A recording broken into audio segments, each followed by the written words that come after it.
Hello बच्चों, आज मैं आपको सिखाऊंगी जंगली जानवरों के नाम।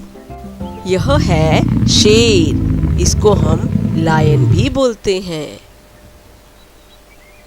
यह है बाघ, इसको हम टाइगर भी बोलते हैं। यह है हाथी, हाथी को हम एलिफेंट भी बोलते हैं। यह है जिराफ,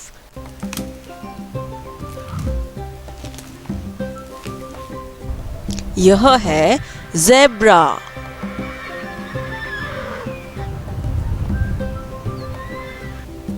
यह है भालू, इसको हम बियर भी बोलते हैं।